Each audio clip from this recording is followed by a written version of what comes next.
여러분 안녕하십니까? 성경 속에 있는 진리를 탐구해보는 기독교 강요 시간입니다. 십계명에 대해서 계속해서 살펴보도록 하겠습니다. 칼빈이 십계명에 관해서 굉장히 많은 부분을 할애하고 있는 걸 보면은 그가 얼마나 성경을 사랑하는 사람인지 또 하나님을 사랑하는 사람인지 알 수 있습니다. 오늘은 6항에서부터 10항까지 살펴볼 텐데 칼빈은 이 하나님의 은혜를 굉장히 강요하지만 그렇지만 동시에 구약에 있는 율법도 굉장히 강조하고 있습니다. 하나님의 말씀을 따라 살아간다는 것, 하나님의 백성이 된다는 것은 이 구약 성경의 이 정신, 구약 성경이 우리에게 가르치고 있는 살아야 할 삶의 어떤 그 원칙과 도리들을 버리는 것이 아니라 그것을 예수 그리스도를 통해서 완성해 가는 것이라고 할 수 있습니다. 제6항은 율법은 하나님의 법이므로 우리에게 전적인 것을 요구한다 라고 되어 있습니다. 성도들의 삶을 구성하고 움직이는 법은 하나님의 법이어야 합니다. 그리고 외적으로 뿐만 아니라 영적으로, 내적으로도 하나님의 말씀과 하나님의 법이 우리의 삶의 근간이어야 되죠. 그리고 우리의 삶의 체계를 하나님의 말씀을 따라서 조직화하고 우리의 삶의 어떤 그 사이클이랄까요? 세상을 바라보는 패러다임도 하나님의 말씀으로 모든 것을 바꾸어 나가야 하는 것입니다. 신자가 된다는 것은 이렇게 하나님의 백성으로 거듭나고 부름을 받고 난 다음부터는 이 사고방식, 그리고 삶의 시간 개념, 뿐만 아니라 그 가치체계, 또 뿐만 아니라 사람들과의 인간관계, 그리고 여러 가지 그 모든 것이 성경적인 그 어떤 체계로 바꾸어지는 것.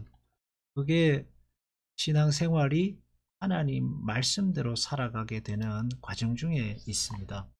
율법은 하나님의 법이므로 우리에게 전적인 요구를 한다라고 했습니다. 율법에 의해서 사람의 생활이 외면적으로 정직하게 될 뿐만 아니라 내면적, 정신적으로도 바라게 된다는 의견에서 우리는 모두 일치해야 한다. 사람의 삶이라는 것은 하나님의 말씀, 율법을 통해서 내면적, 외면적으로 바르게 되는 것입니다. 그래서 이 율법을 떠나서 사람이 하나님 앞에 그리고 사람다움의 길로 나아갈 수 있는 다른 길은 없다. 즉 하나님의 말씀을 떠나서 인간다움, 인간의 지고지순한 인간 자체의 복을 찾는 길은 없다고 할 수 있습니다. 예수님께서도 율법 외에 다른 것을 우리에게 가르치신 것이 아니라 하나님께서 구약 성경에 말씀하신 그 법, 우리가 살아야 할 삶의 법을 완전하게 해석하시고 완성하셨죠. 그래서 진정한 인간다움의 길이 무엇인가를 우리에게 보여주신 것입니다. 하나님은 만사를 역력히 보시며 외관보다 내심의 순결에 더욱 유의하시므로 하나님은 우리의 내면을 보십니다. 음행이나 살인이나 도둑질을 금하실 때에 정욕, 분노, 미움, 남의 재산에 대한 탐심, 사기 등등을 금하신다. 하나님은 영적 입법자이시므로 신체뿐 아니라 영혼도 상대해서 말씀하신다.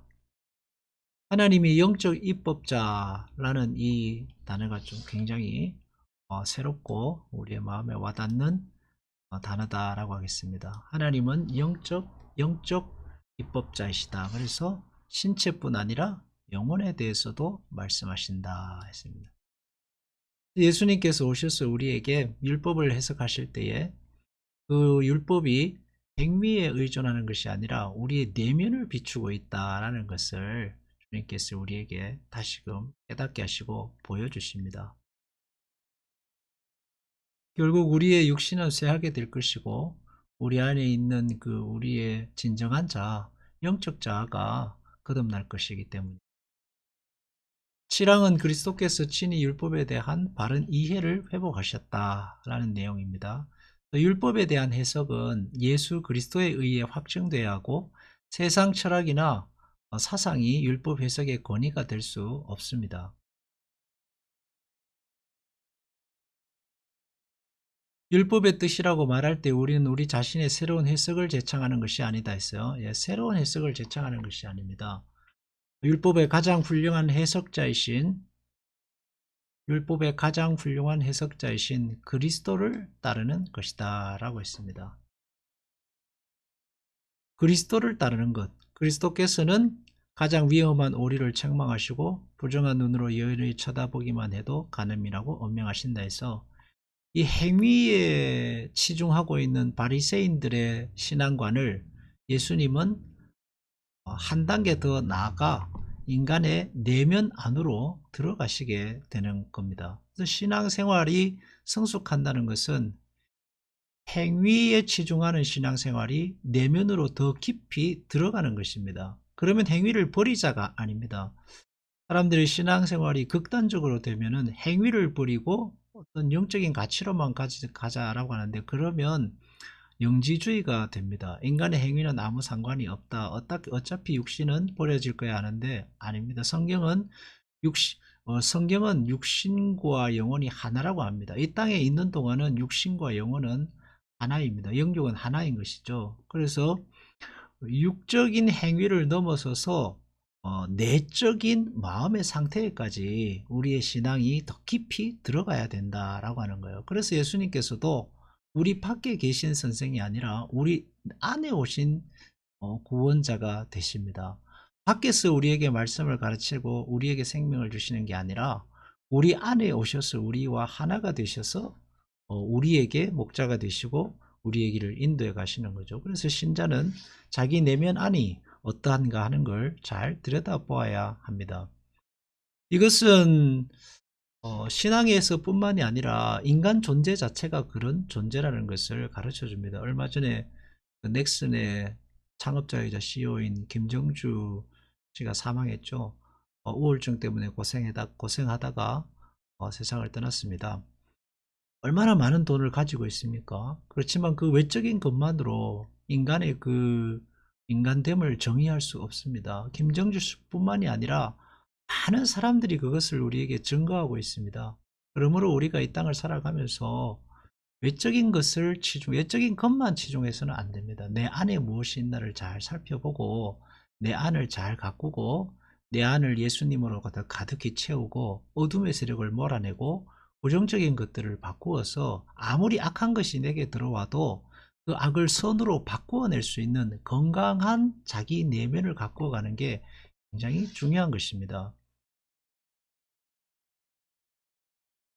이런 교훈들을 이해하지 못한 사람들은 그리스도를 모세와 같은 입법자라고 공상하며 모세 율법에 없는 것을 복음의 율법으로 보충하셨다고 했다. 예수님을 잘못 생각하는 사람들은 예수님이 모세 율법과 다른 것을 가르쳤다라고 해석한다는 것입니다. 그래서 복음의 율법은 완전하다. 모세 율법과 다르기 때문에 복음의 율법이 완전하다 했는데 이것은 잘못된 해석이라는 거죠.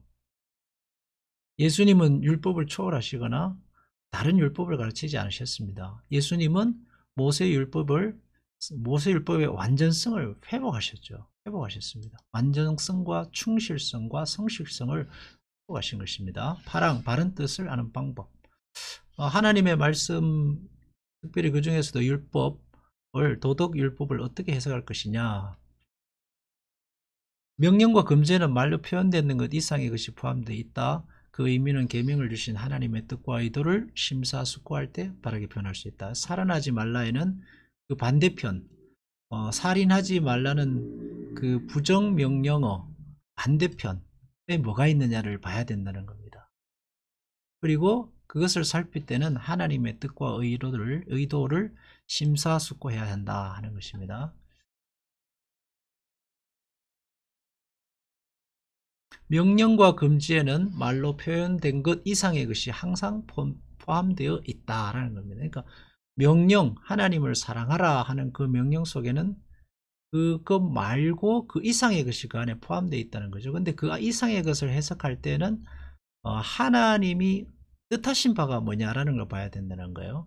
간음하지 말라라고 하실 때는 그 간음하지 말래 반대편에 있는 것, 하지 말라는 것 말고 하라는 것의 의미를 돌아봐야 한다는 것입니다. 그럴 때는 해석의 어구의 범위를 어느 정도로 넘어가는 것이 옳은가를 탐구해야 하는데, 하나님의 율법에 사람이 설명을 덧붙인 해석이 되지 않기 위해서 하나님의 율법의 그 본 정신을 거슬리지 않고, 하나님의 율법은 뭐한데 인간이 설명을 덧붙인 것이 아니라 입법자, 그 율법을 우리에게 주신 하나님의 순수하고 진정한 뜻을 충실히 나타낸 해석이 되게 해야 한다라는 것입니다.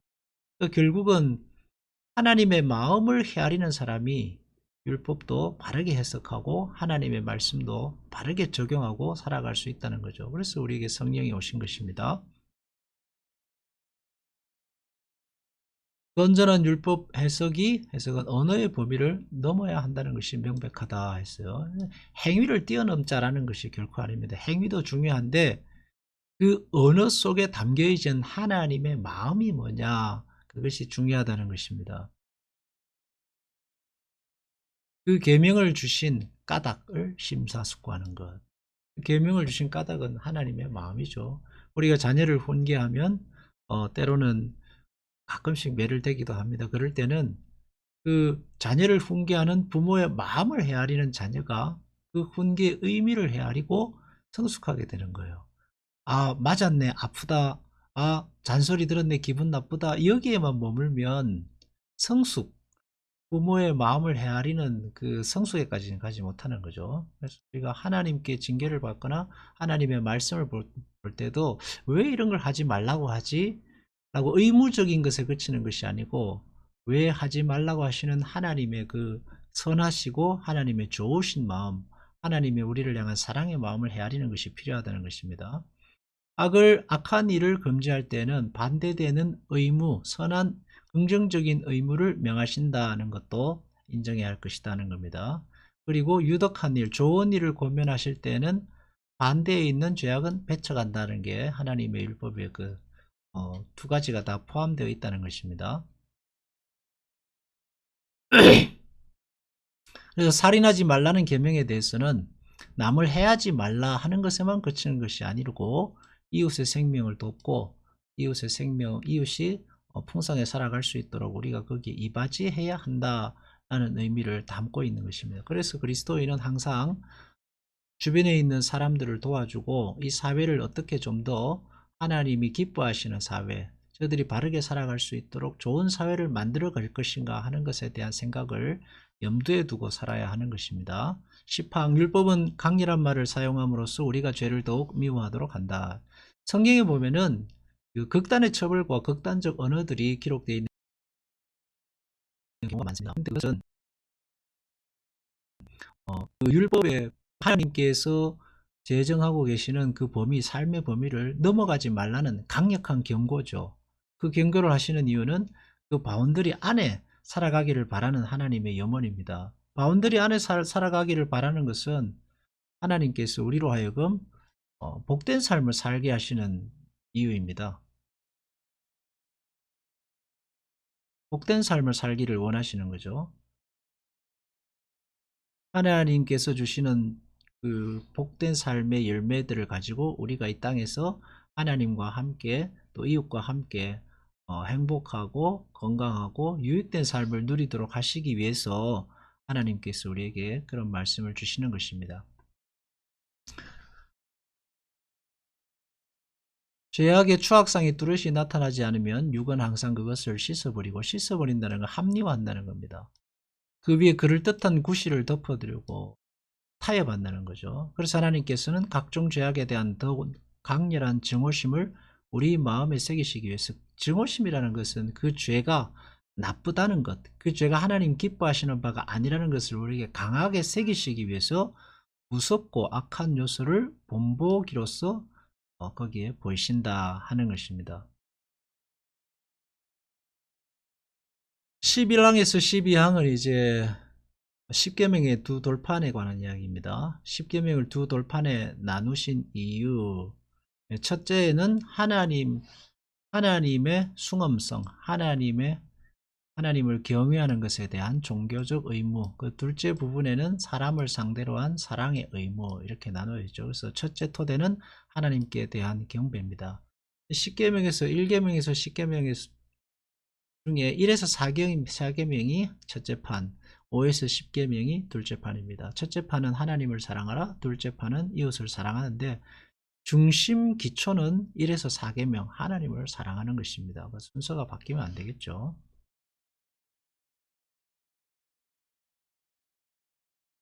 그래서 이 10계명을 통해서 우리에게 주어지는 이 하나님의 말씀, 종교의 그 기독교의 그 중심되는 계명 이런 것들은 종교에 국한되는 것이 아니라 인간 전체 삶의 생명의 호흡 그 자체입니다. 그러니까 인간이 하나님을 경외하는 것을 잊어버리면 인간은 인간 존엄성의 토대 자체가 사라져버리게 되는 것이죠. 그래서 하나님을 두려워하지 않으면 사람은 상호간의 공정성과 사랑을 유지하지 못한다라고 했습니다. 하나님을 두려워해도 상호간의 공정성과 사랑을 유지하지 못하는데 하물며 하나님을 두려워하지 않으면 어떻게 이게 유지가 되겠느냐 하는 것이죠.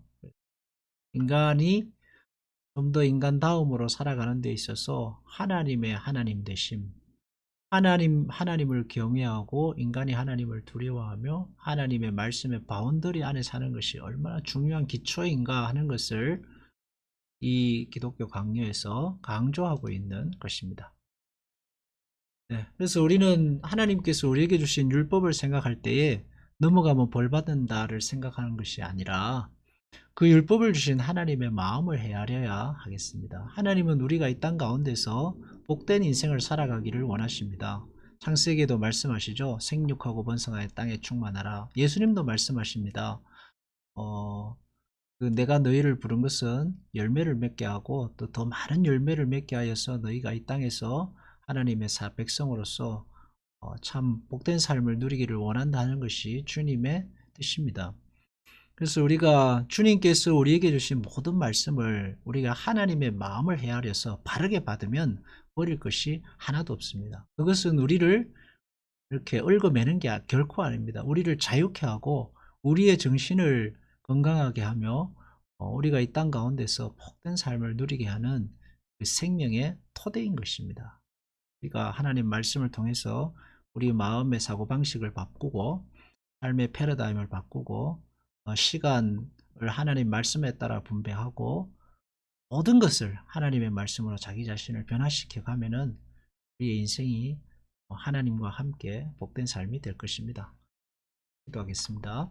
하나님, 주님께서는 우리에게 좋은 것을 주셨습니다. 하나님의 말씀 안에 두신 하나님의 보석과 같은 진리를 늘 가슴에 새기고 말씀으로 내 자신의 생각과 또 가치관과 사고방식의 패러다임을 바꾸어서 하나님의 복된 삶을 누리는 우리 모든 교우들이 되어 주옵소서. 하나님 말씀 안에 두신 하나님의 그 선하심을 볼 수 있는 눈과 귀와 지혜를 허락하옵소서. 예수님의 이름으로 기도하옵나이다. 아멘.